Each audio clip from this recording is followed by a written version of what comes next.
Como sabemos, a PEC da reforma tributária foi aprovada em 2 turnos no Senado e agora volta à Câmara para as análises finais desse texto base. Por se tratar de uma PEC, as duas casas legislativas precisam aprovar a mesma versão no mérito para que a proposição seja promulgada pelo Congresso Nacional. Mas Lira, o presidente da Câmara, deixa entender que fará essa votação ainda em 2023 do texto base e que será aprovado. Veremos, porque realmente o Legislativo, o Judiciário, o Executivo de todos os países e do Brasil, bastante claro, deixa sempre margens de dúvidas. Às vezes o que os políticos falam não necessariamente é aquilo que é cumprido, ou muitas vezes não é cumprido. De qualquer maneira, aqui como parece ser interesse geral, principalmente da parte deles, como vem sendo colocado, poderemos ter a reforma tributária aprovada ainda em 2023. Deixo claro aqui que eu não sou nem de perto especialista em tributos, mas eu quero fazer uma análise das principais exceções que foram incluídas dentro desse texto base e que foi aprovado nos 2 turnos no Senado e trazer uma breve análise resumida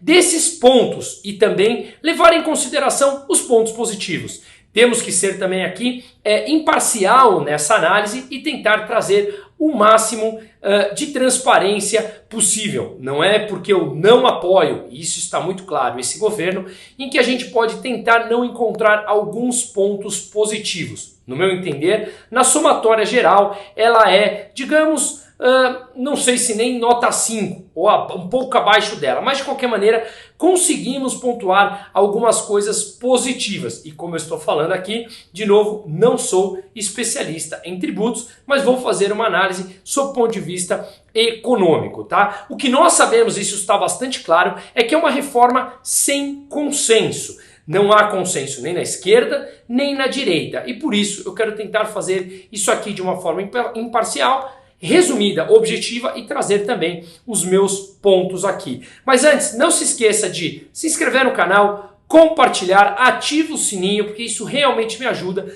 nos meus trabalhos diários, tá? Além do mais, se puder compartilhar, eu agradeço. Deixo aqui também o QR Code na tela para quem quiser e puder se inscrever na minha comunidade fechada, onde a gente faz vídeos mais aprofundados semanais, encontros ao vivo, online, mensais e encontros presenciais a cada 3 meses. Também fazemos encontros e análises de livros e filmes sob o ponto de vista econômico para aprender a entender os pontos que estão abaixo do que aparece naquela ponta do iceberg. Então, junte-se a nós, será um prazer tê-los conosco nessas análises semanais aprofundadas com dados interessantes sobre os pontos de vista econômico como um todo. Pois bem, seguimos aqui a pressão do lobby que a gente vê nas determinadas áreas que conseguiram regras, exceções, alíquotas reduzidas dentro dessa reforma tributária.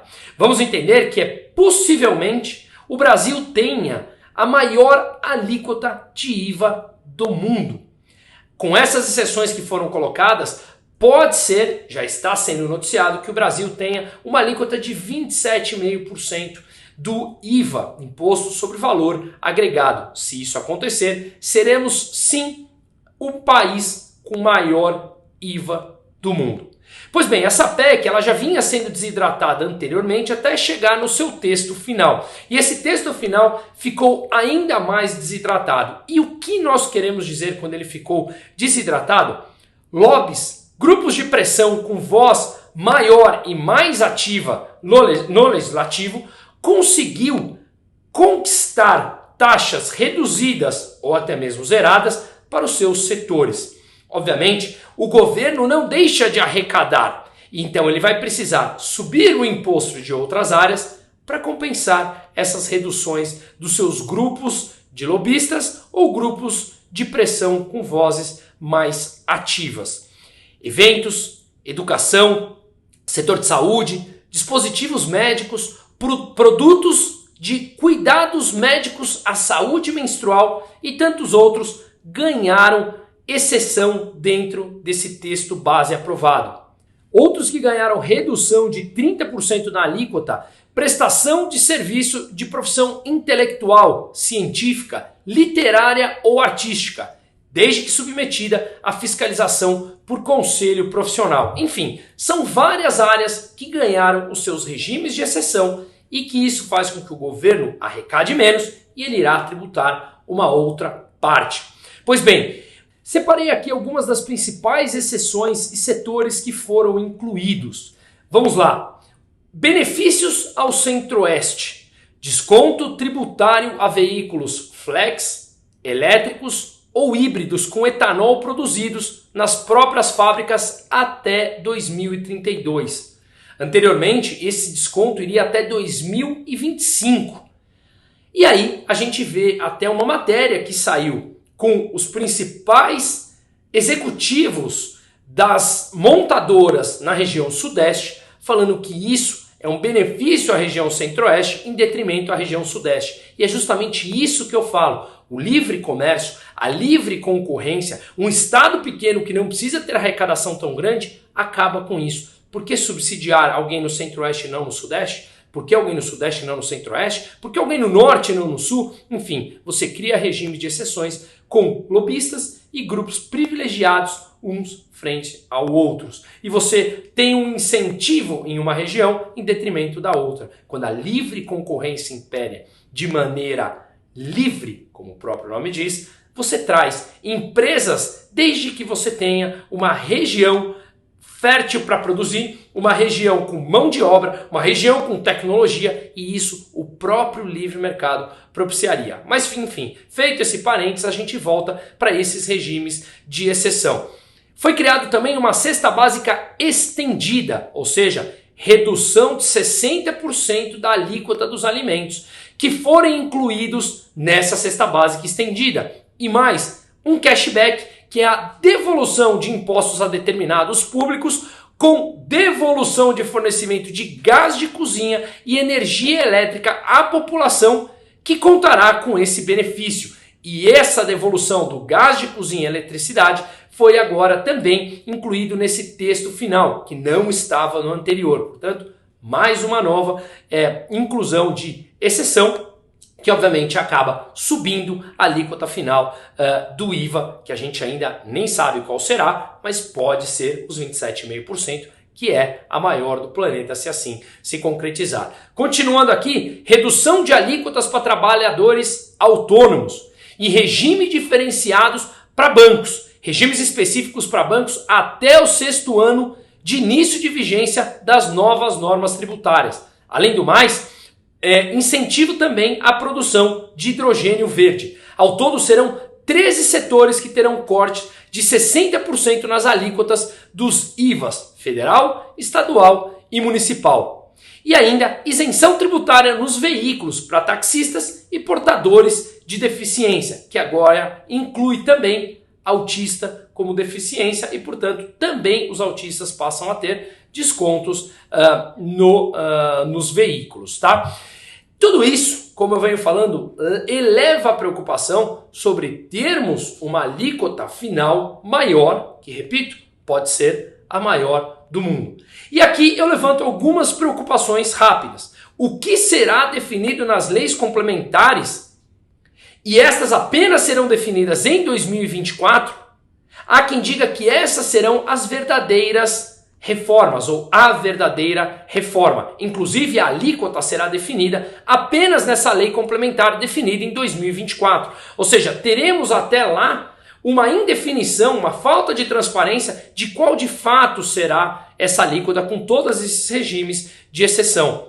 Além do mais, o período de transição é um período de transição amplo. Ele vai até 2033. Muitas coisas podem acontecer na economia daqui até 2033, portanto os efeitos dessa reforma serão sentidos apenas lá, muito mais próximo em 2033 do que agora. Ou seja, teremos um período de transição longo que, no meu entender, deveria ser sim mais curto. Ainda tem toda aquela indefinição sobre o Conselho Federativo que cuidará dos impostos. Quais poderes terão esses conselhos? Será que ele será um conselho federal mesmo, em que muitos dizem que esse pode ser um conselho com amplos poderes, por ele, obviamente, centralizar toda a arrecadação para depois fazer essa distribuição? E claro que o governo que temos quer que isso seja um conselho federal, onde a arrecadação esteja nas mãos deles. Enfim, quanto o setor de serviço será efetivamente afetado por essa reforma?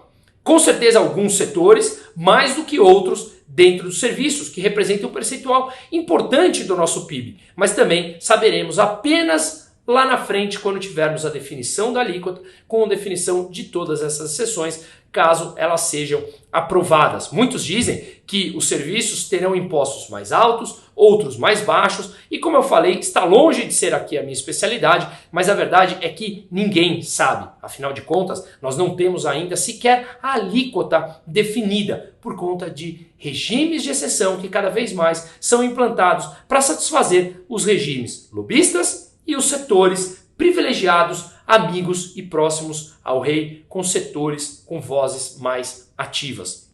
E obviamente temos também que ser aqui, como eu falei no começo do vídeo, mais imparcial e trazer os pontos que eu enxerguei como positivos, ou muitos deles, inclusive especialistas na área, enxergaram como positivos, tá? Primeiro, uma transparência maior que hoje.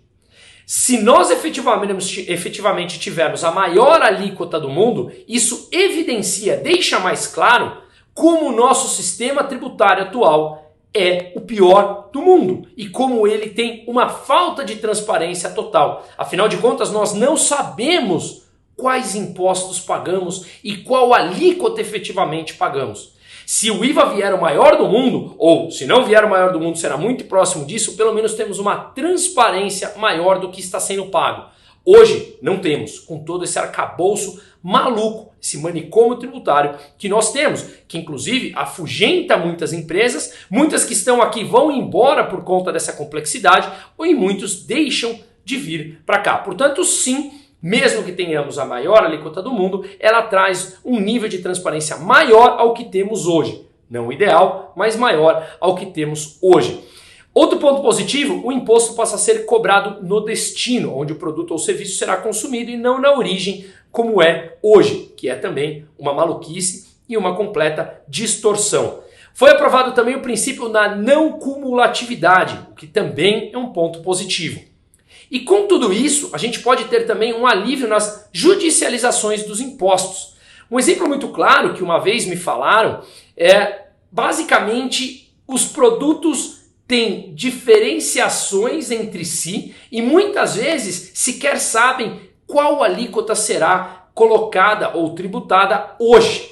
Por exemplo, aqueles crocs, aquelas sandálias de borracha, que muitas vezes podem ser categorizadas como sandálias de borracha, e para isso tem uma alíquota de importação X, ou pode ser como chinelo, que passa a ter uma outra alíquota de importação. Enfim, isso é um exemplo claro do manicômio tributário que nós vivemos e que isso pode trazer uma diminuição nessa judicialização das importações por trazer mais transparência e mais facilidade nesse processo como um todo. Mas eu tenho discutido muito isso em grupos ou com pessoas próximas. Eu vejo muita gente falando simplesmente, ora, que bom, foi aprovada essa reforma, ou será aprovada, em que ela tem esses pontos positivos, que eu concordo. Mas será que nos acostumamos com a síndrome do vira-lata e, felizes por aprovarmos algo, mesmo que esteja longe de ser o ideal, simplesmente estamos felizes por ser aprovado? Ok, ótimo, depois de 40 anos de discussão, legal ser aprovado, necessário ser aprovada uma reforma tributária. Mas já que estamos discutindo e será aprovada, por que não brigar por uma muito mais próximo ao ideal? E essa chamada síndrome do vira-lata, que nos satisfazemos com pouco, é algo que a mim não me satisfaz muito. Portanto, eu acho que sim, é importante a aprovação, sim, temos essa transparência maior, como eu falei, o imposto passa a ser cobrado no destino e não na origem, o princípio da não cumulatividade, a possibilidade da diminuição da judicialização, enfim, e outros pontos que podemos elencar aqui, mas eu acho que a gente ainda poderia ser mais profundo e trazer algo mais próximo ao ideal. Mas de qualquer maneira é melhor do que nada. E como eu falei, não sou especialista na área de tributos, mas o que é unânime entre todos é que ela está longe de ser uma reforma ideal, mas que sim traz esses pontos positivos. Portanto, hoje temos o manicômio tributário pior do mundo, que afugenta investimentos e manda empresas embora daqui pela sua complexidade. Não temos competitividade justamente por conta desse arcabouço maluco tributário que vivemos hoje em dia no Brasil e nas últimas décadas. Enquanto isso, a gente precisa discutir a reforma do Estado como um todo. Enquanto tivermos uma ideia de que o Estado tem que ser grande, ele precisará de arrecadação para continuar sobrevivendo. O Estado nada produz, ele simplesmente vive de impostos e de endividamento. Se pregamos um Estado maior, naturalmente terá que ser cobrado imposto maior para trazer essa arrecadação e mantê-lo vigente, grande e ineficiente como somos. Agora, quando passarmos a discutir a necessidade de uma diminuição do Estado, aí sim a gente pode brigar por uma diminuição da carga tributária, que ela é necessária, inclusive para a competitividade, deixar mais dinheiro na mão da população e na mão das empresas para produzirem mais e gerarem mais renda, e aí sim a gente consegue ir para algo ideal e começar a atrair verdadeiros investimentos de médio e de longo prazo e deixar maior poder de compra na mão da população. O Estado, ele é altamente ineficiente e ele absorve grande parte daquilo que produzimos, para eles fazerem a distribuição da forma como eles querem, a seu bel prazer. Isso jamais trará bons resultados. Sim, importante termos essa pauta adiantada, sim, há pontos positivos, mas temos que continuar na briga por um Estado menor, por burocratas cada vez menos comandando as nossas vidas e tirando menos dinheiro de quem produz para lugares que nós sequer sabemos para onde vai. E isso envolve um ponto importante, que é a elite empresarial brasileira, em que muitas vezes prega pelo livre mercado, mas quando a oportunidade de ter um crédito subsidiado, a oportunidade de brigar por uma reserva de mercado onde ele faz parte, ele passa a aceitar e levantar a bandeira para defender. Enquanto tivermos uma elite empresarial que simplesmente prega o livre mercado, que foi aquele que o colocou na situação de sucesso, mas quando chega lá no topo, ele prefere ter uma reserva de mercado, teremos uma sequência de um Estado grande e manteremos a nossa ineficiência.